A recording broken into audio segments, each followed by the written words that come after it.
again, tell me about your grandfather. Well, let's see. My grandparents came out before the gold rush on both sides. Oh, no, one came around the horn. One came around the horn. The other two came out, I guess, before. I'm not sure exactly how they got here, but one came around the horn. The other went to the Panama Canal later. No, one, I'm sorry, I'm not thinking very clearly. One came out by wagon train. And I'll get back to the other guy who came around the horn. They were chased by Indians. And they pulled the story is they pulled their wagons into a circle and they raised the American flag. And the Native Americans, the Indians, thought that the cavalry was there, so they didn't attack and kill them. They rode off. They didn't want to dare. So they made it to California alive. The other grandfather came around the horn and lost a lot of their possessions overboard as they went through tough seas. So I had to start over again. But the beauty of I had one grandfather went into real estate, did pretty well in Marin County in San Francisco. Another grandfather went into mercantile to supply the lumber, the gold guys with shovels and picks and gold pans. And they made lots of money serving the gold guys. And gold diggers never really, it's a misunderstanding to think they made a lot of money. They just heard there was money out here and they tried to make it. They didn't make very much. But I have another grandfather, next generation up, who made his money by building and designing safety equipment. My grandmother actually designed the first safety hat with three ridges down the middle. She patented those ridges. It's the only hat that has, the others have square tops and tough, thick tops. But it's the only one with these sort of artistic three ridges. And it started something called a turtle club. If you survived a possible death because you had a heart out, you get a free little gold turtle. So a lot of people had that. The same grandfather, as I was telling you earlier, Tom, he was in safety equipment, and he was given the job to be safety engineer in the building of the Golden Gate Bridge in 1936. And his biggest accomplishment was life-saving. They factor in the fact that you're going to lose men when you build a bridge that dangerous and that high. So they figured there'd be 300 deaths, and they wanted to cut that down. So my grandfather designed this big net to go underneath it, and connecting their cable belts to the cable, so they'd fall and be caught. And he said only lost 30 men in the whole construction, that's a lot for today, but there'd be nothing back then. There was hundreds. So I'm pretty proud of that. Another thing I want to share about my family is my great-great-grandfather on my mother's side, his name was Edward Bullard was the name, and they both were Ed. My grandfather was Edward Wheatley Bullard, but my great-great-grandfather was Edward Dickinson Bullard. And Dickinson was Emily Dickinson's cousin. I'm related to Emily Dickinson, and my daughter's a poet. My daughter she's an incredibly prolific poet. She just was elected as one of the 50 top poets in America. She's written 3 or 4 books of poetry, and so I guess what I'm trying to say is, two grandfathers were artists. They did their own painting and stuff.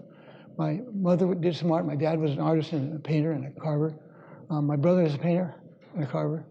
It just sort of runs in the genes. I mean, who needs genetics to prove that things get passed on? They just do. It's not just experience.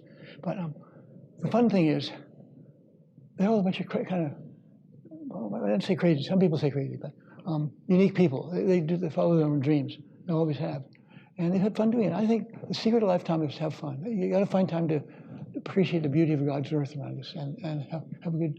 We tend to run around even Mendocino, let alone the big cities, blind to what's around us, beauty. I mean, we're not even looking at the green out there, the wonderful green plants. It's gorgeous. So that's been passed on. That's my main goal in life, is to try to enjoy the beauty that's right there today now, not tomorrow or yesterday. If you love what you're doing, you never work a day in your life. Sorry. So let's talk about that start of yours and how you got into carving. I'll tell you how I started. It was a beautiful summer morning in August 1951, I think it was. And I just caught a big trout, a rainbow trout, and we had it for breakfast. The people were up early, we were at 6. We fried this trout, it was very fresh and delicious. Then we went out to see if we could catch another fish. The sun was rising, and it was a beautiful morning.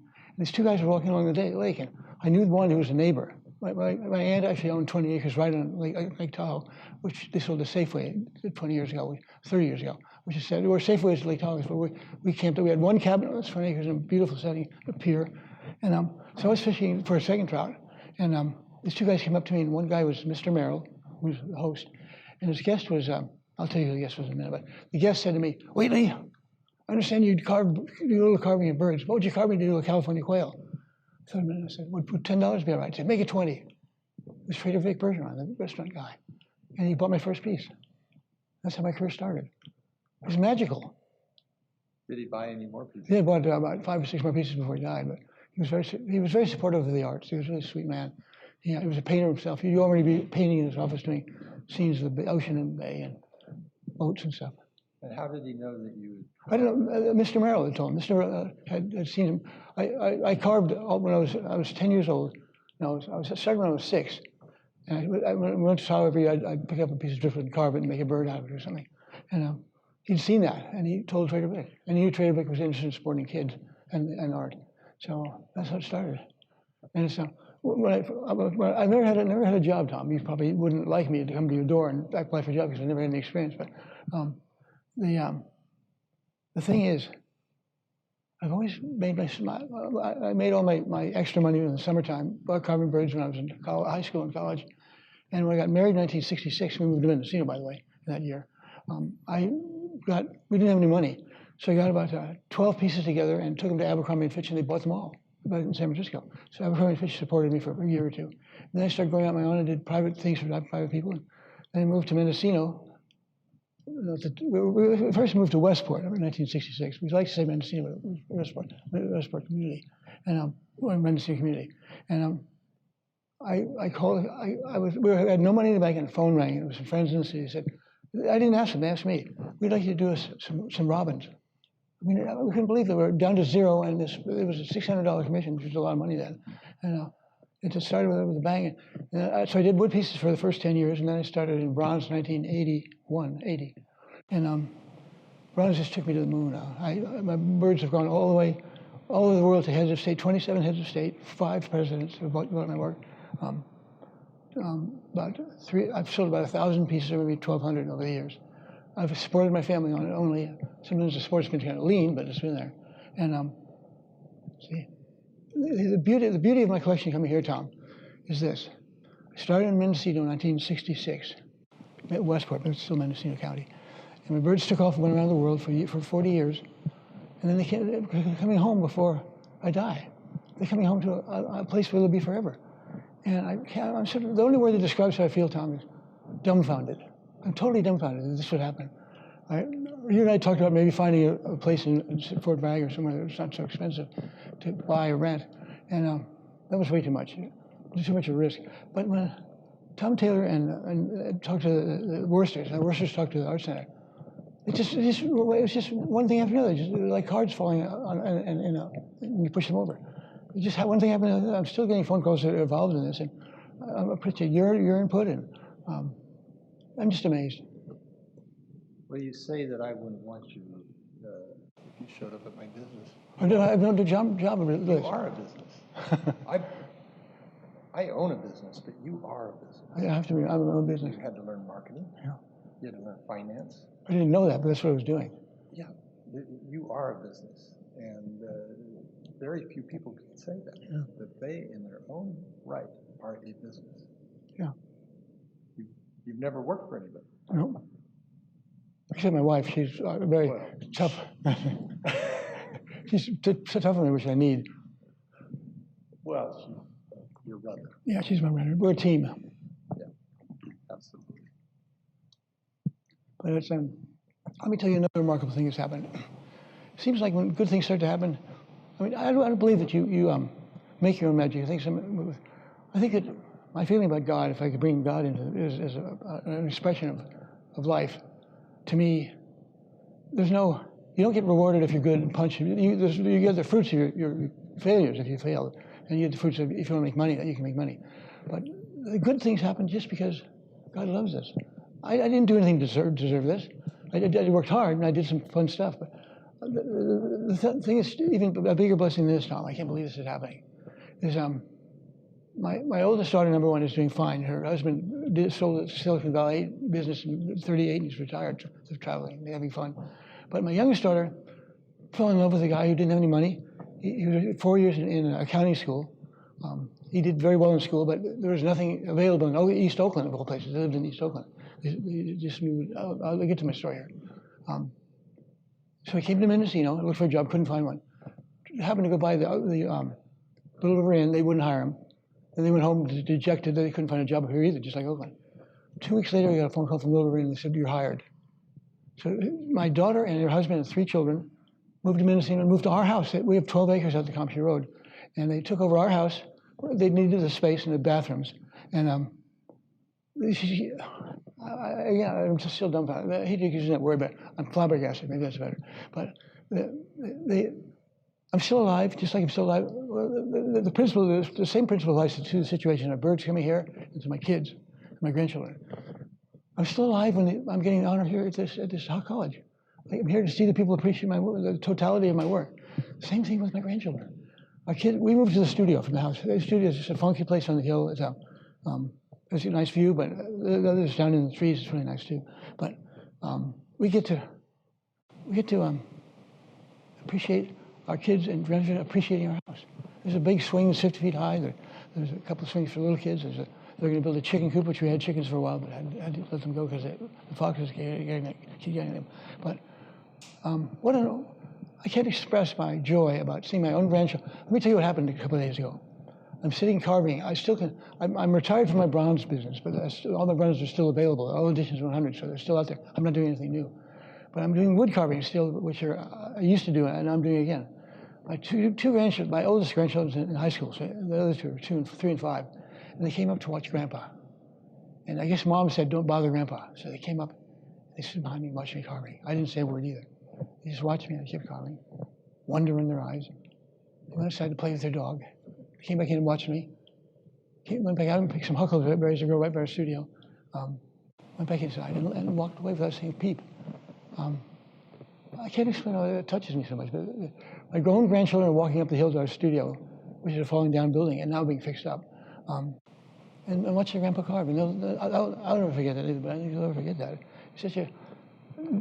Yesterday, my daughter's colleague said, "Peter, who's 5, wants to know if you could come down." It's about 10 o'clock in the morning. "Can you come down and play with him?" I said, "Sure." So I went down and sat in the grass with them and played fire trucks. And they made up a game called the tipping over man. The youngest one would tip over like this, and his brother would chase him. He'd try to get away from him, straighten up. And it sounds silly, but to watch them making up a game right in front of my nose was really fun. Most grandparents don't have the time for that. I want to say, I have Parkinson's disease, Tom. And what I want to share about that is it's not all bad. It's slowed me down. I still talk too fast, but my body doesn't work very fast. And so my book that I'm writing is called Looking for Bluebirds. I'm finding bluebirds in my grandchildren. I'm finding them in the beauty of the morning. You and I have had breakfast on our deck. I find them looking over the sunrise on the deck. My daughter is a gourmet cook. She brings Rosemary. Her mother's a painter, and she paints a lot and doesn't have time for cooking. But she does, but she's swamped by it. So Daphne, my name is Daphne. She comes up and brings us incredible bean, pulled chicken, wonderful flavors. I love her cooking, so she's paying us back by paying us rent, number one, and also by she's my caregiver. I have 2 caregivers, my wife and my daughter. And it frees up Rosemary to go off and paint and to not worry about me, because a very capable daughter is there taking care of me. I have a wonderful life, Tom. I've never been happier in life. I find it amazing that Parkinson's left you the ability to carve and the ability to play piano. And Rosemary turned 70 years old 2 days ago. She ran a Crown Hall for her family. And they had Lee Welty rock and roll band. And I danced for an hour. I was able to dance for an hour and a half. My feet still work. Parkinson's shuts down your nervous system and your control. But it also, I think that nobody's discovered this, but I think it's true.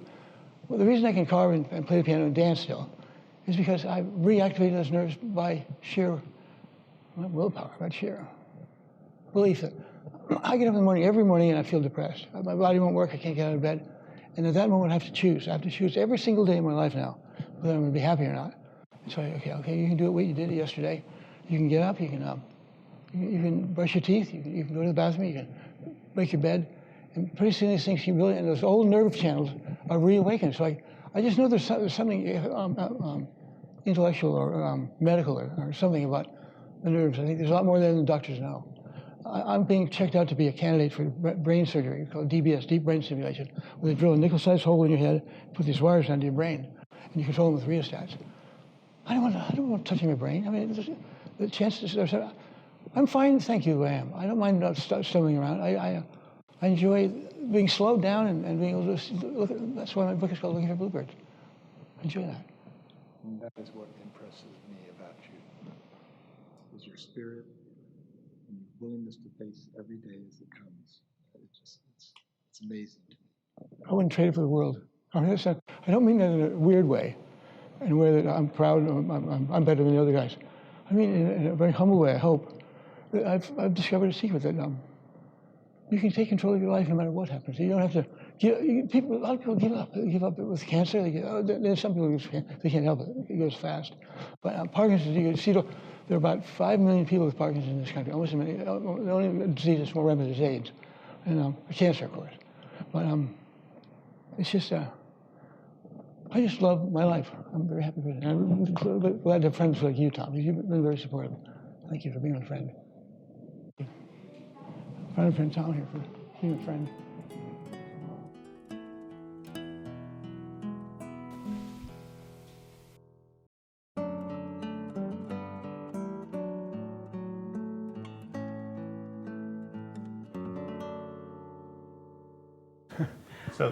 So we finally get a chance to sit down and have a private chat. Actually, it's not the first time since we've been best of friends for 45, going on 50 years. Amazing. And I thought of a few questions for you that actually I never got around to asking in the past. The first one is, knowing that you and your wife are talented artists, educated people, well known in the Bay Area, what possibly possessed the two of you to move to the highlands above Westport?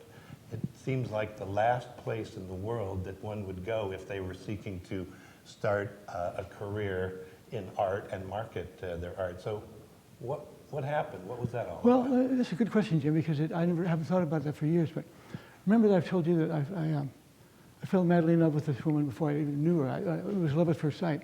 And I was smitten by her. And so I was very vulnerable to following what she wanted to do. And she wanted to move to Westport and paint. So I followed her, and I've been following her ever since. She said I don't listen to her enough, but I still try to accommodate what she likes to do. And she fell in love. She came up to Westport with a girlfriend about a year before we moved up here, and walked up in the hills behind Westport, the high ridge there, and they painted together. So she brought me up. We rented a little place, and before we were married. In those days, I was pretty off limits. We were pretty wild. We thought we were back to the land hippies. We didn't do drugs, but she went up to the top of the hill and did this marvelous painting of Westport with the ocean in the back. And she painted for 3 or 4 days there, and I just loved watching her paint and watching her paintings turn out. And she's my what was this word? She's the one. She's the spirit that I follow. I mean, I'm still very romantic about my feelings with her.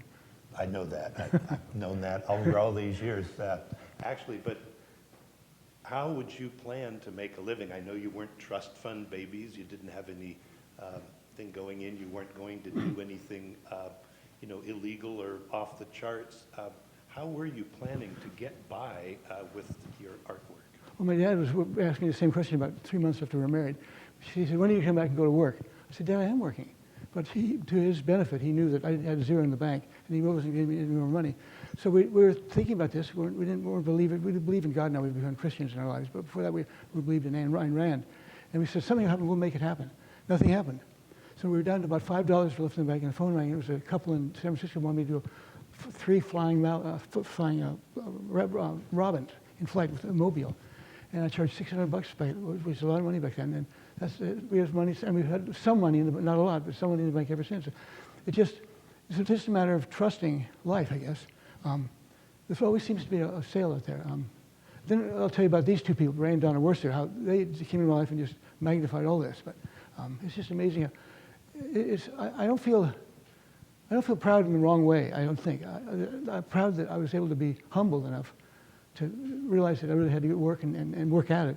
I don't think my work is fun and interesting, but I don't think it's great cutting edge art. It's just what it is, and it's just made a living for me consistently for 47 years.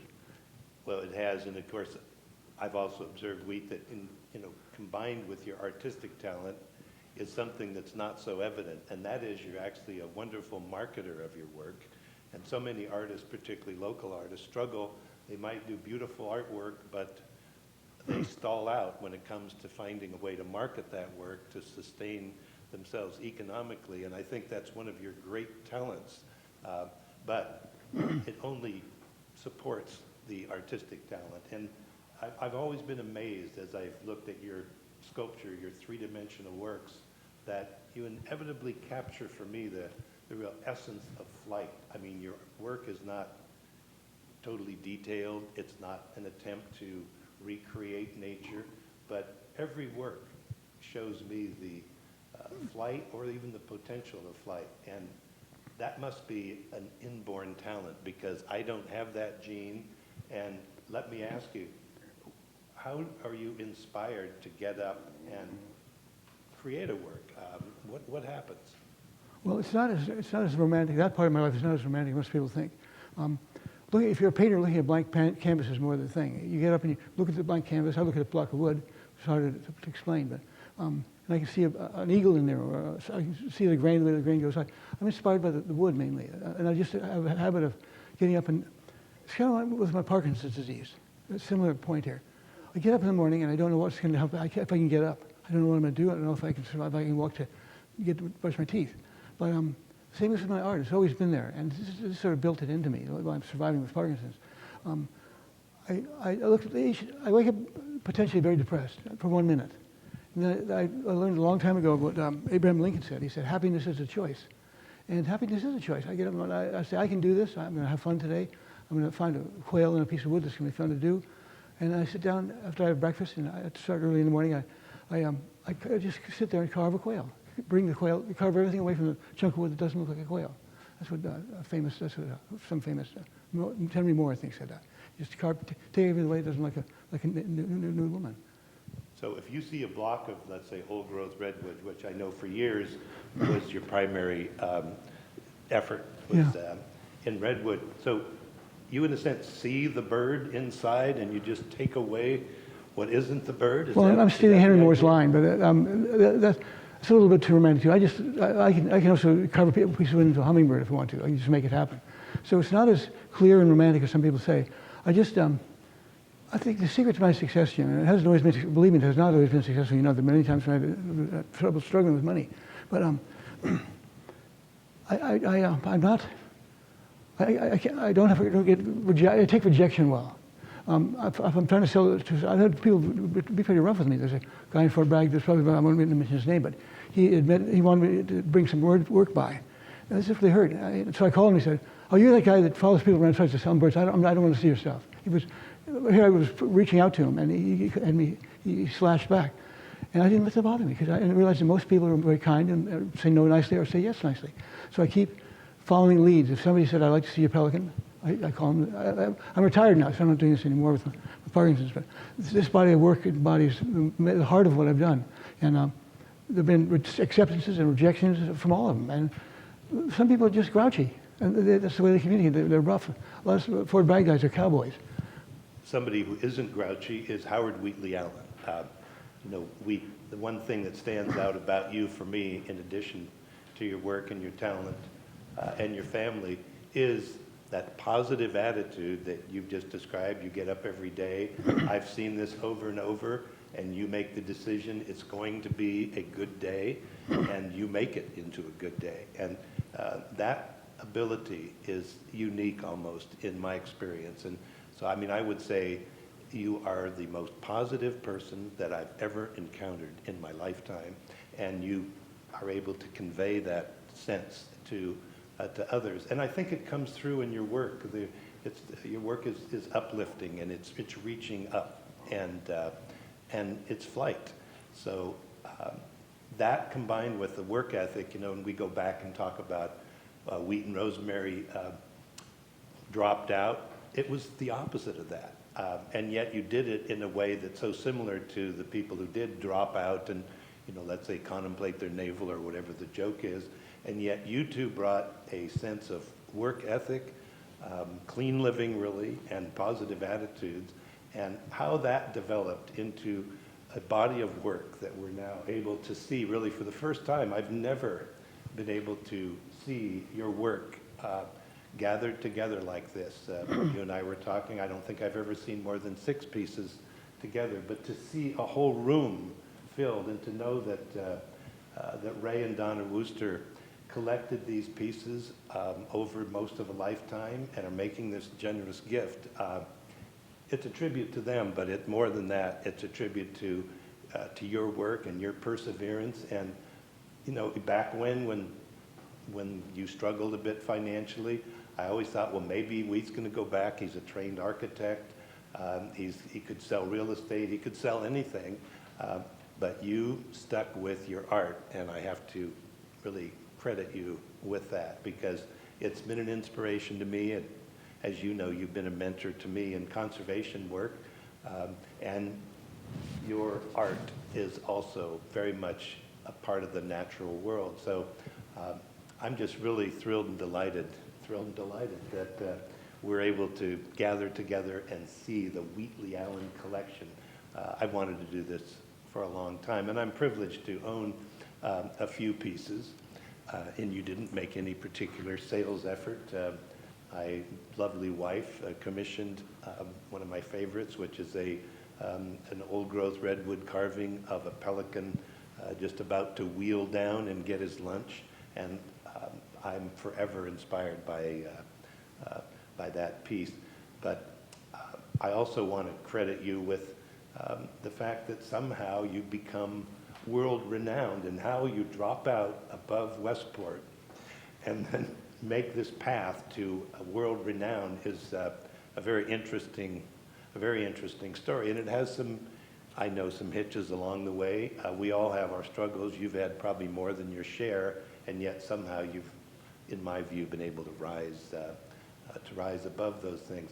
I would like to mention one of my favorite Wheatley Allen stories since we're sitting here talking, and that really is what I call your contribution to world peace, to peace in the world.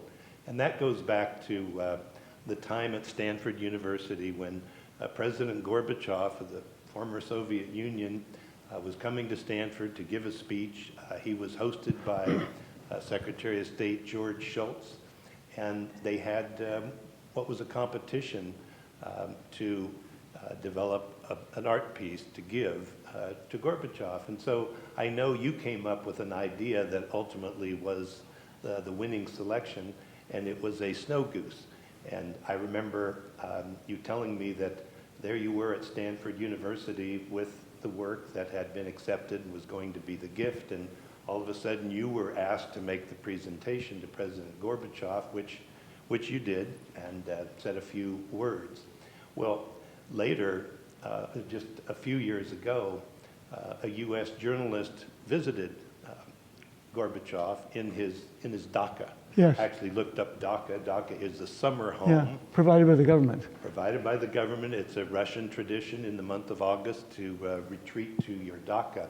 So the journalist was interviewing Gorbachev, and there was the snow goose, the Howard Wheatley Allen snow goose, and the journalist looked at it or made some comment, and Gorbachev said, well, let me tell you the story about this. He said, I was in America giving a speech at Stanford University, and I was presented by an American with a snow goose, a bronze snow goose. And the American told this story. He said, regardless of how we, that is Russia and the US, might be getting along or not getting along, the snow goose spends half its life in Russia and half its life in the US, flying back and forth across the Bering Sea. And Gorbachev said, that's why the American gave me the snow goose, and he said, that's why it's here, and that's why I'm telling this story. And I like to think that might have had some little small thing to do in perestroika or finding common ground with our former adversaries. So we thank you for your small contribution to world peace. And I know you could tell a lot of stories about presentations and so on, but tell me this, are you still, I know you said you retired, but I also suspect you might still be doing a little sculpture. What about Well, that? I'm not doing it. Thank you, Jim, for that. Those are very sweet words, and you're pretty closely accurate. I might make one correction, which is not that important, but Gorbachev said, between what you said and what you said later, there's a missing part, and that was this. He said, regardless of where we are with the United States, this little snow goose migrates to Soviet Union and back and forth. It isn't affected by what humans are doing. And that's the beauty of this piece, is that he caught the beauty of why I did it. I mean, he understood it. And there's a surprise double ending that Scott O'Connor, Senator Davis O'Connor's son, is going to be speaking here tomorrow night, has to add to that. I feel the same way about the story you've told and what little piece I added as I feel about my life. I'm just a bird carver. I mean, these things have happened. It sounds like it's one happened after another. But I think the consistency in my life has been staying with it no matter what. And we've got to tell the worst story, because this is like nothing that's ever happened to anybody before. This is a totally unique story because of them. And this would not be here if it weren't for them. But there are times we'll tell that. But Jim, I think to answer your overall question, how do you do it? What I'm getting is how do you do this? How do you have effect on the world by just being yourself? I think the secret to that of any person that tries to communicate is, and you've got this, Jim, is honesty. I think I'm fairly honest. You're a very honest person. Most of my friends are very honest. I think honesty is the way you got to be no matter what. You're selling insurance or sweeping streets or doing bird carvings or being a lawyer. People trust you and come to you because you're honest. They buy my work because they believe me. I try not to cut any corners. I try to be straightforward, and I think that's my secret, honesty. Well, I think that's a very interesting point, because I've always known you to be a totally honest person, even at times when maybe one might be better not saying the truth, not saying anything, but your honesty shines through. But more than that, Wheat, I think it's really your inborn work ethic, your desire to move ahead.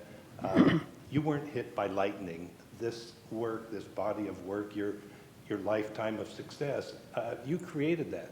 You brought your talents to the table, but it's not just something that happened to a bird carver, Wheat. It's much more than that. Well, it's honesty plus taking rejection well. I mean, I grew up in a dysfunctional family like most of us did in this life, and the way I survived, my daughter says, Dad, how did you survive when Mom and Dad were going through what they're going? And I said, well, I always try to listen to the other person. I've been trained. You can learn from the negative. You can learn from the positive, of course. But you can learn. I love my parents. They were wonderful. In most ways, absolutely wonderful. Dad taught me about hunting, fishing, hiking, outdoors, clamming. I used to love clamming because the clams you broke with the hoe that weren't legal size, you ate them on the spot. It was like a fresh clam out of the shell, and it makes a little being irreverent to being very wonderful. So, I think two things. I learned to deal with the things that were dishonest between people in my family, and just listen. Try to listen to what they're really saying. Listen behind the words. And the other thing is a little story about a lady in a red dress I want to tell you. And I've caught you in this too, Jim, and I've caught myself many times. A lady goes to a party in a red dress, and she says, her friend comes up and says to her, that's a lovely red dress. And the woman says, that's just an old rag I've had for years. And for a second he says, can't you just say thank you? I mean, it's the American way of being inverted pride.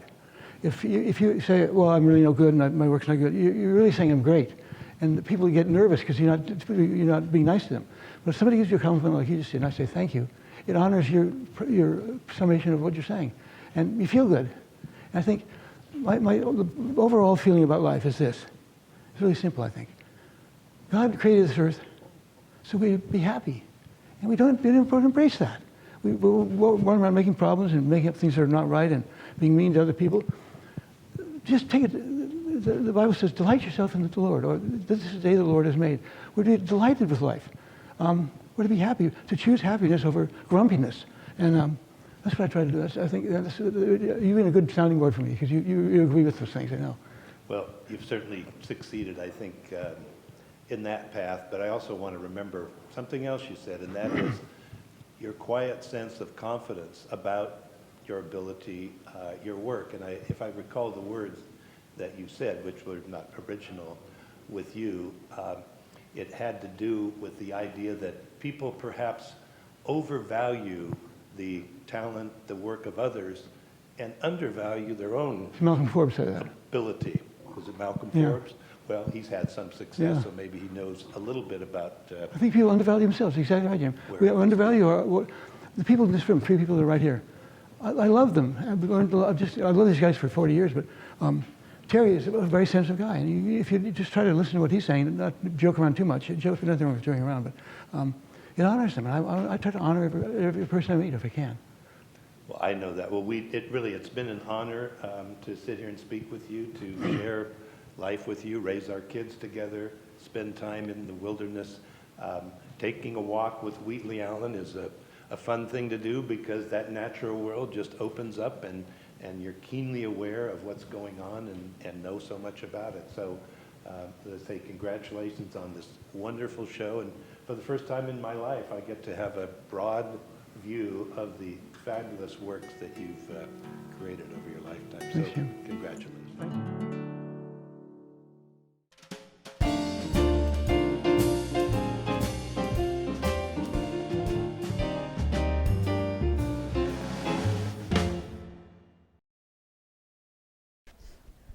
What in the world ever possessed you to put a bird in the Rotary Art Auction? You've never done it before. Rosemary's in the hospital, and you're not there. What? Why? I'm trying to remember. I don't remember exactly. Let me think. Somebody, who was it? It wasn't Tom Horner. He wasn't around then. It was E. John Robinson asked me. He said, I know you're going through a lot of stuff, but could you donate a piece to the art auction? I said, sure. He knew Rosemary was fighting cancer at the hospital, Stanford. But he said it in such a way that I said, the cause for scholarships for kids in high school, graduating from high school. I thought, why not? Let's see what it brings, and I'll just I won't charge you. He gave me an option of keeping half or a third. I gave it all, the sale price. Because if you're going to do it right. So that was my first instinct. I've been trying to help. I haven't been every year, but I've tried to do it ever since then. Well, that's the start. Yep. You want to tell him what? Yeah, what actually happened? Noel, it goes way back to 1968. Wow. I had a ceramic shop, and my electrician was Art Williams. Oh, he's a great guy. And when he was fixing one of my kilns, he said, you know, if you could work out a deal with Wheatley Allen for a wooden bird instead of payment, you'd really be ahead of the game. And that was back Wow. then. Thank you, Art. Yes, thank you, Art. And then you tell the story. Well, we've been coming to the Rotary Art Auction for several years, and we bought several paintings. And so we're coming over here, and Highway 20, going down the curves, and I said, is there anything that you think we ought to look for this time? She says, I'm not interested in anything unless it's a bird by Wheatley Allen. So she's the boss. And there you are. We walk in there, and there's this quail up there for auction. This quail? That way Over here. So we started bidding. And the auctioneer had light in his eyes, and he wore glasses, so you could not tell where his eyes were. And we were on one row, and there's a guy over on the other side of the aisle and us, and we were bidding against each other. And finally, the auctioneer said, sold, and we both thought we'd won the bid. So we both got up to say, give our number and all this other stuff, and he said, uh-oh. So he started the bidding all over again. Cost me another couple $100 to get this bid. And we have conflicting stories about how this happened, but after the auction was over, one of the Rotarians, named Charlie White, came down to the front table and picked up the bird and brought it back, and they had this table where you were supposed to go up and pay for it. So I get up and I go around to the back of the table, and all of a sudden, thunk! Oh, That's when the bird dropped off the table and broke. broke 2 pieces.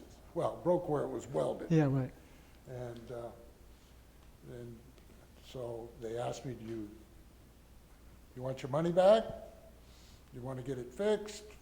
What do you want to do? He said, I think we can call Wheatley Allen. We'll find out whether you can get another one. And I said, I'm a Rotarian, so I said, do whatever you want, I want the bird.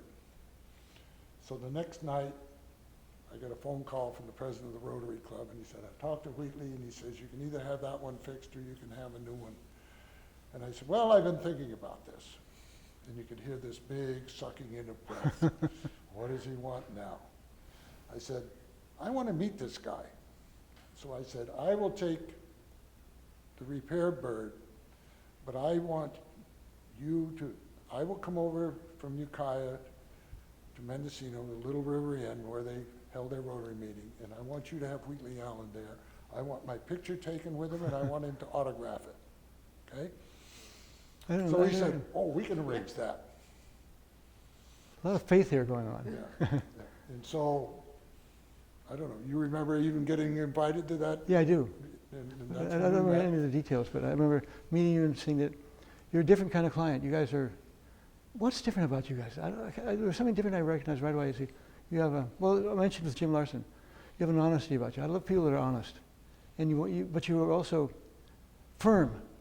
Some people are wishy-washy and honest, and not, but you have the two qualities of being honest and firm. And you knew what you wanted, and when somebody tells you what they want, it's much easier to deal with them. Yeah. And you said what you wanted, and I said, we'll do it for nothing. Yeah.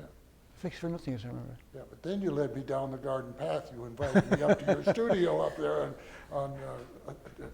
up by your house, and that started it. Yeah, That was the first you've been in trouble ever since because Yes. you're faithful to what you say, and you say, I want to buy a bird next year. I call you and find out if you want to buy a bird. Yeah. And except for once or twice when it's been rough, we've all been through slow times, you've always bought a bird a year just about. Yeah, at least, yeah.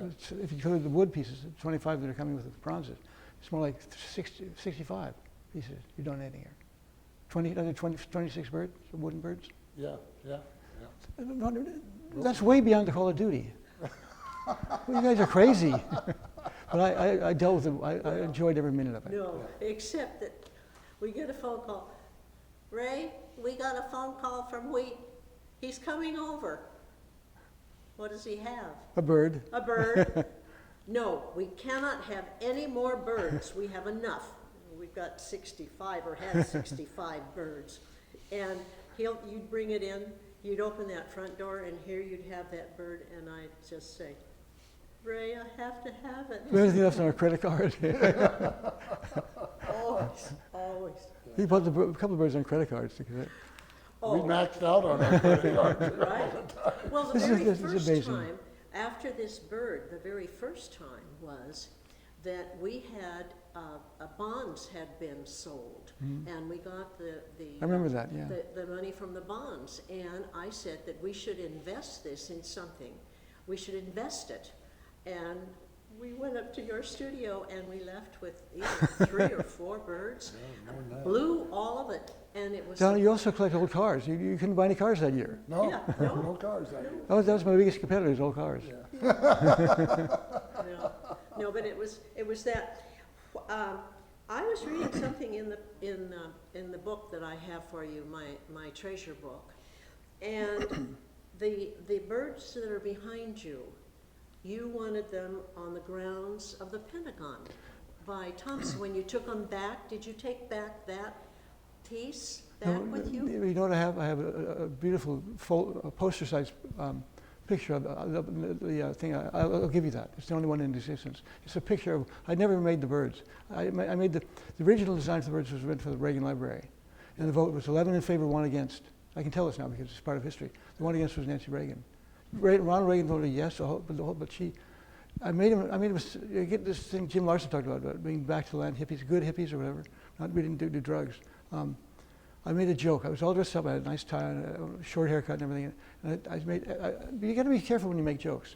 I said to the library, I probably look like more of a banker than an artist, but I'm really a hippie inside.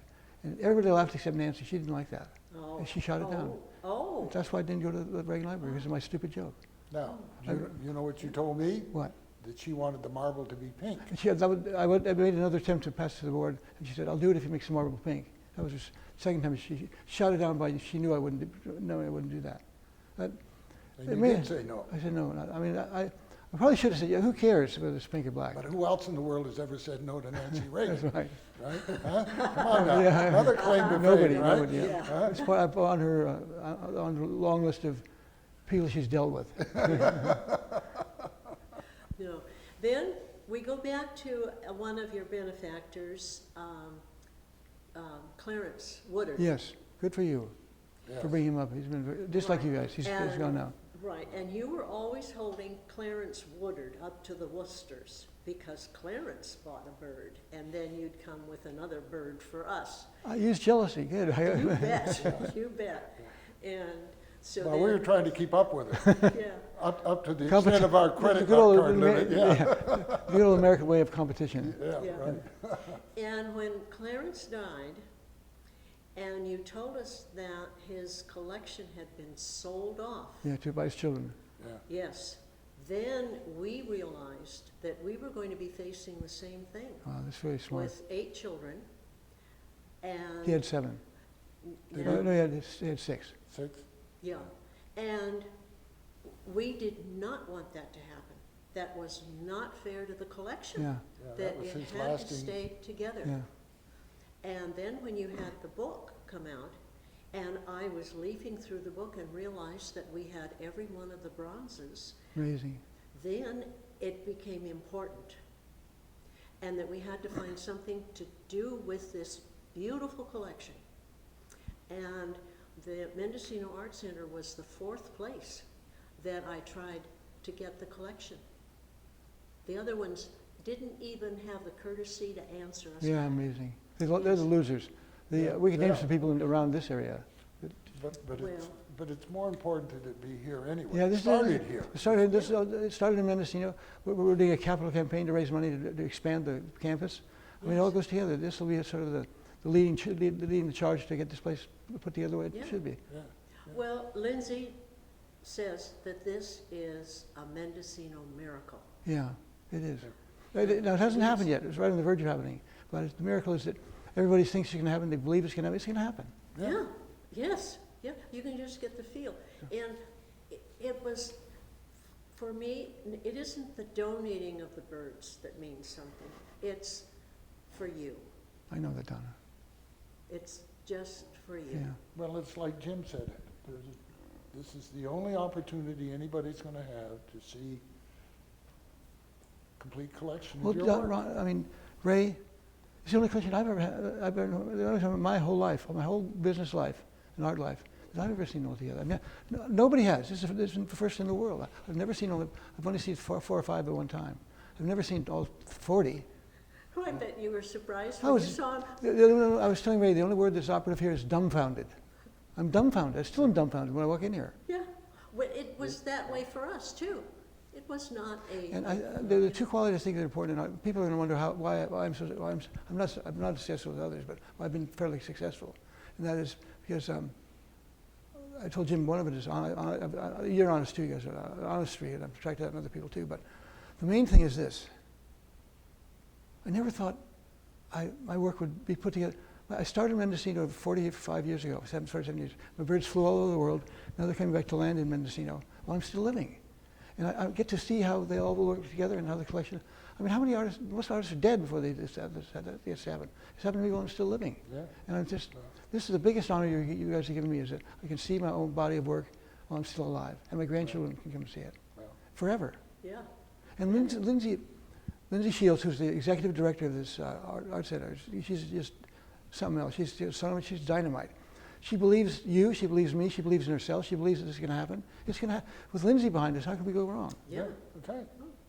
We were just really impressed. It was the first meeting with her we knew we had done. We knew that we had done the right thing. Absolutely. She instills such confidence.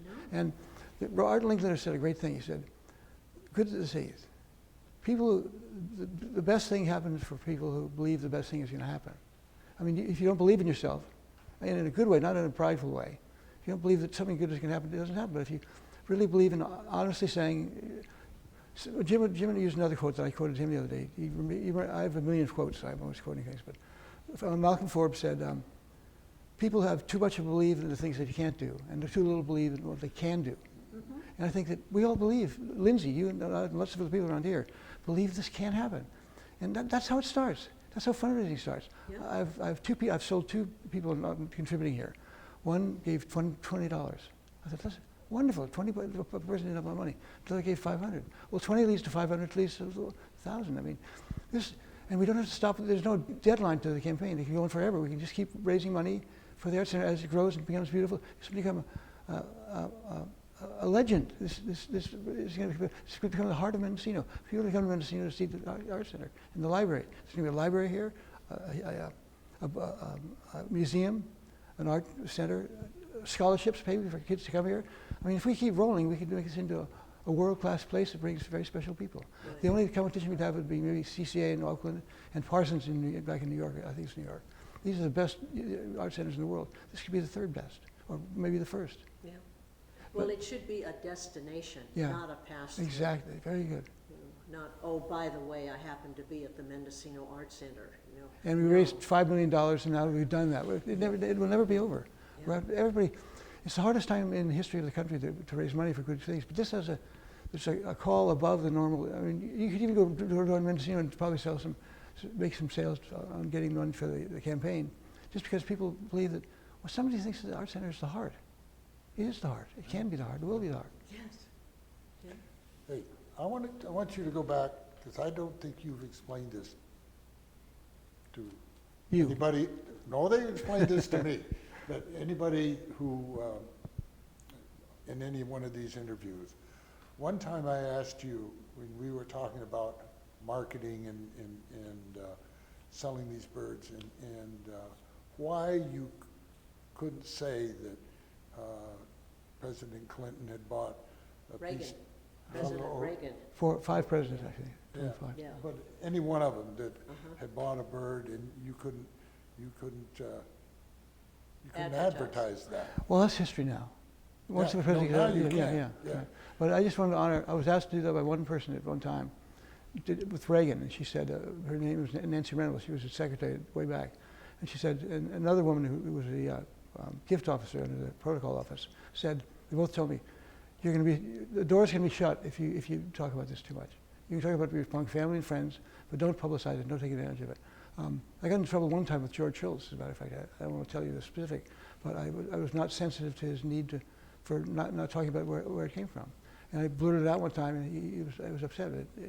Our friendship was still there, but I have to be careful. I feel badly about hurting his feelings and blabbing about it too much. My biggest weakness is I talk too much. I get in lots of trouble because I talk too much. But I also share a lot of good stuff, I think. I'm not, That's good stuff. Thank you, Ray. Yeah. No, what I read, you have, the birds are in over 16 countries. Yeah. Did you keep a record of who has them? Yeah. Were they invited for tomorrow night? We sent an invitation to my whole list of people. The only people left out are 4 people who don't like their names in the news. Nancy Reagan? She's part of history. I can see if I can tell you one of them. Well, he may still be I'll just tell, let me see. He wouldn't mind this. Jimmy Buffett is one of the singer, and he might even, I'm trying to get him to come out on his own. He has a private jet, and he might do it, if he had the time, he might just drop in. He almost did one other time. And we can make a fundraiser of it. Have him come and sing, and he charge $100 a ticket or something, or maybe $20, or maybe something for ordinary people, because people like him still. So he's one, and he's also a very good friend, so Herman wouldn't mind this at all. Herman Wouk is a friend of mine.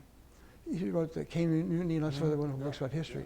And he's 99, and I called, last time I talked to him, I said, Herman, his wife just died about a year. He's 99, his wife is 98, 97. Her name was Sarah. I said, Herman, I just want you to know I'm very sad for you about Sarah, because I know what it's like I can't imagine what it's like to lose the one you love the most, your spouse. And I also want to tell you that I love you. And he was in tears. He said, Wheatley, I love you too. I run a campaign to say I love you to people. I said 4 times a year, the people you love, tell them before, because they get killed in a car crash. Yeah. So those are, it didn't include Herman, I didn't include you, but I'm going to do private matters for them. Maybe Herman would sign a book or something here. So, so those are part of the ongoing people. One other guy I could tell you about, no I won't. two other people that are still young and vital in their work and they don't want to be taken advantage. It's called gold digging. I don't want to be a gold digger. But some people don't mind if I talk about it. So I have to be very sensitive to that. Oh, no. Well, that's what I was gonna ask you, you know, you've dealt with some high rollers Yeah. in this world and all that, and still you're not a high roller. No, I haven't. At least I haven't charged them enough. I charged them a lot, but not enough. No, but I'll give you a little scenario. Our granddaughter was the secretary of Jimmy Buffett about Wow, maybe I think you 4 told me. years ago. Wow, Yeah, amazing. yeah. And he didn't have enough, he didn't have enough income to keep that much of a staff. And so she had to get another job. That's But, great. But that's a wonderful thing to be yeah. able to say. It's great. You know, there's only 6 degrees of separation between me and someone Yeah, that it's we know. absolutely amazing. The whole Yes. movie was about that. It's great. Yeah. Well, in closing remarks, do you guys have any thoughts? I've got one thing I want to say. It's just that I'm glad that it's over here. I'm glad the collection is here and that I don't have to dust it anymore. And Don't have to that worry I about can people come stealing in it. and Yeah. see- right? I'm- Yeah, that was a big And now people can come in and see it, and I can come and see it when I want to. And see, that's part of the fundraising, to bring people to buy years from now. Show them the collection. That'll lead to the new studio that was built, the new theater. It's going to be a growing thing that we keep people. Then ordinary people on the street will bring to this because there's more than just the birds. Yeah, It's going to be much more than that. Yeah. exactly. But in closing, if it's okay, I'd like to say something. I don't know how to say this, but I'll try to get the right words. I've never met anybody like you guys, ever. You're true to your word. You're very supportive. Don has been a leader in getting my name out in many places. The idea that you'd come to the Art Center 3 months before I knew about it and to sell this idea to Linda Shield, who's the executive director, this is mind-blowing. It's dumbfounding. The words are inadequate. But I can't thank you enough for being who you are and being so faithful to your word, for supporting me, and for coming up with this grand idea. It's not a great idea, it's a grand idea. And I'm really proud that you did this. And I'm honored to be part of it, and I'm honored to be the beginning force forward to make this Art Center into a world-class art center. Thank you both. Thank you. I love you both. did I it. love you. Ray never used to say I love you. You're gonna get a hug from me. Watch out for Ray's hugs.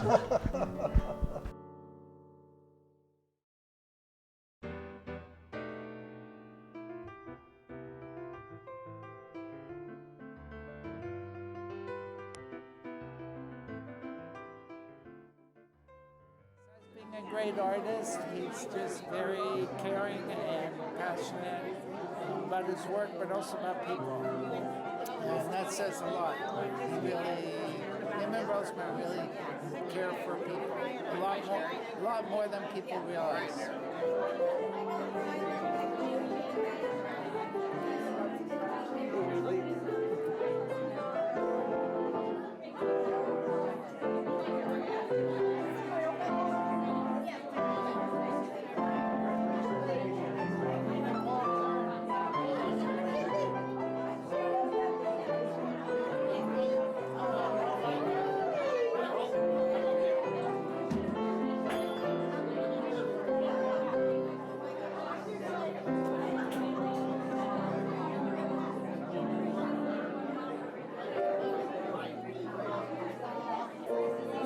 We acquired some of Wheatley's work, and then we kept getting wonderful opportunities when he would call and say, I have some new work to show you, and he would come to the house and give us a great display of his new work, and inevitably we would buy something. We couldn't not. It was too beautiful. Well, my wife Carol and I pruned Wheatley's and Rosemary's fruit trees for years and years, and did landscaping at their place. We put in a whole new sod yard, and Wheatley traded his pickup for that, and we named the pickup Wheatley and drove it for many years. So Wheatley the pickup is now no longer with us, but Wheatley is, and we're happy for that.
Casino Blues? Yeah.